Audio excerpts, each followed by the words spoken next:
Sexual arousal affects your senses. Your touch, sight, smell, taste, and hearing. I'm a psychotherapist with a PhD in clinical sex therapy. So when you become sexually aroused, your body is going to feel warmer. You might notice that your face gets flushed. The blood actually goes to the surface of your skin and making you feel warmer. And I want to say a quick disclaimer before we begin. We cannot say that all humans respond one way to sexual arousal. I'm outlining some of the known physiological responses based on studies. Sexual arousal affects your sense of touch. So when you're being touched or when you are touching someone else and it arouses your body, your blood flow is going to increase and it gets closer to the surface of your skin.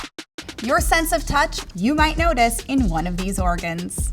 When you become sexually aroused, erectile tissue fills with blood and expands when it's stimulated.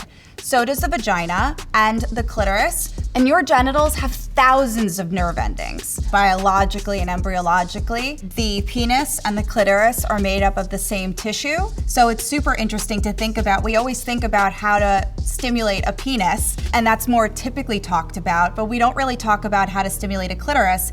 And one thing to notice is that when touching the penis or the clitoris, every body is different and every body requires a different type of touch to feel sexually stimulated. You might also notice that your nipples become erect, vagina might become lubricated, and the testes may swell as well. Let's talk about vision. Visual stimulus is one of the main ways humans are sexually aroused. There's a reason why porn is popular. When we watch pornography, it increases the amount of dopamine in the brain and we get a high based on what we're watching. It's the mixture between the physiological response of us feeling aroused and also the emotional response of fantasizing about something we're looking at and envisioning ourselves be a part of it. So you have to remember that what you see goes first to your brain and then that communicates to the rest of your body to let you know that something you saw made you feel aroused and you wanted to learn more about it. I talk about eye contact all the time. It's so important for arousal because what you're looking at is what's telling your brain that you are enjoying what you're seeing. And when you enjoy what you see, it makes you feel more aroused. So when you're making eye contact with somebody, it's also communicating to them that you're interested in them sexually. And just, the more you maintain eye contact, you kind of get the idea that they're maybe into you too. When you find someone attractive, it activates the hypothalamus, which stimulates the production of testosterone and estrogen. One meta-analysis research paper looked at fMRI studies of neural blood flow changes in response to participants viewing arousing images. Visual stimuli produced no significant differences between men and women. Basically, men and women are turned on by visuals in the exact same way. These studies were mostly done defining female and male genders. So now we're going to talk about hearing. Hearing actually affects your sexual arousal because what you're listening to actually makes you feel stimulated and it communicates to your brain that you are feeling aroused. The human ear contains 25,000 nerve endings. It's really interesting to think about what we hear as being something that we use as sexual stimuli to make us feel really aroused. Hearing me talk into the microphone like this, that's really sexually stimulating. And there's also other ways for you to hear things, like listening to the sounds of sex, listening to music during sex, listening to the way that the body is touched. And a lot of people enjoy dirty talk. Talking about what feels good, maybe it's words that you use to describe your genitals or what you want done to your genitals. Hearing it out loud also tells the brain that it's exciting. And sometimes it's exciting because it's not something we typically hear all the time. Hearing it in our ears communicates to the brain for us to feel even more aroused. Next up, taste.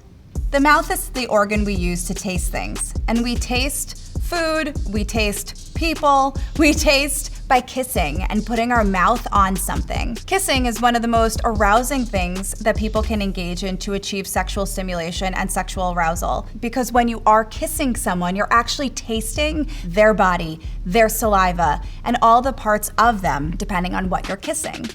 When you taste someone's genitals or their genital fluid, or their saliva, or anything to do with their body, even their taste and their sweat, sometimes it makes you even more turned on, and sometimes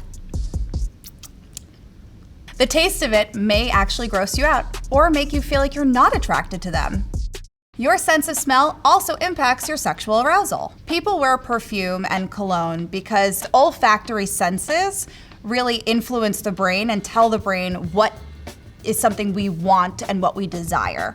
And so when we smell something that smells delicious and it smells tasty and it smells yummy, we want to taste more of it. We want to feel it, we want to touch it, we want to see it, we want to taste it. And sometimes smelling something that smells really good can awaken those senses. A study found that men were more attracted to the sweat of sexually aroused women than those who weren't. And the smell of our partner's t-shirt can help reduce stress. One study looked at, can people identify their partner by smelling t-shirts? So today, we are gonna do the exact same thing. We have a couple of t-shirts, and I asked my partner to wear a t-shirt for about 12 hours. So right now, I'm going to sniff these t-shirts and tell you if I can sniff out which one is my husband's. Ready?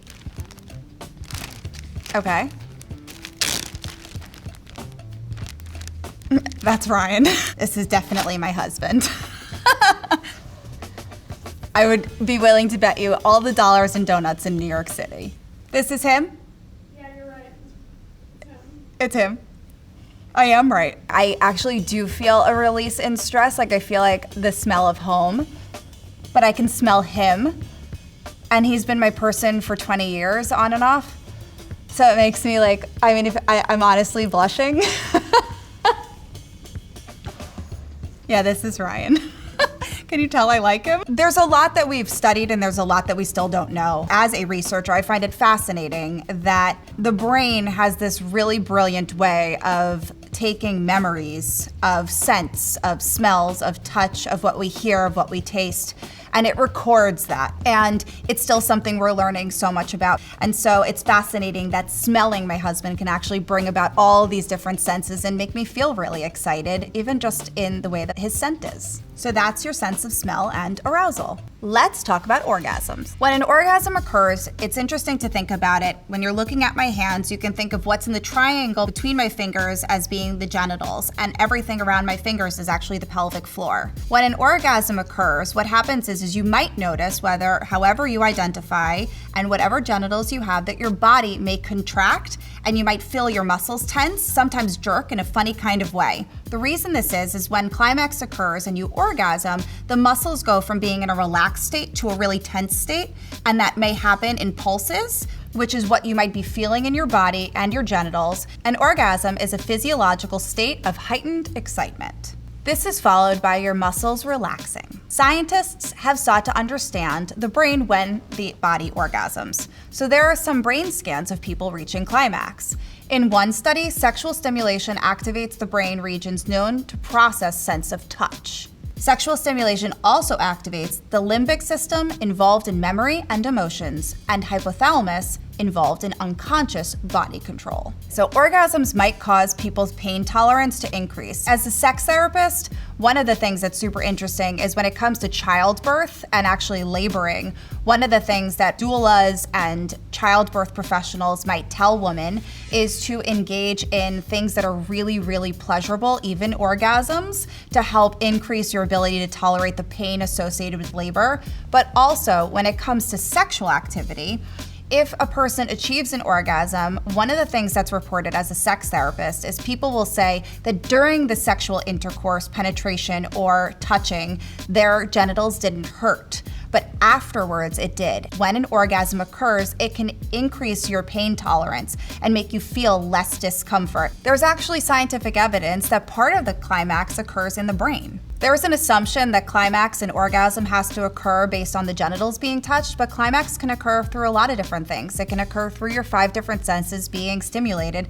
in different and unique ways that are dependent on you and what turns you on. When I was in school to become a sex therapist, we actually learned about a really fascinating case in which a client had lost the feeling in their extremities, and so their partner was able to palpate and touch their thumb to make them feel the sensory overload that would need to occur for a climax, and through actually touching their thumb, they were able to feel and to achieve a climax and an orgasm. Whew, so that's the end of that climax. So that was talking about how sexual arousal affects your senses. Sexual arousal and physiology is understudied, especially around gender and sexuality. I always tell people, utilize your senses to increase your sexual awareness around your own body.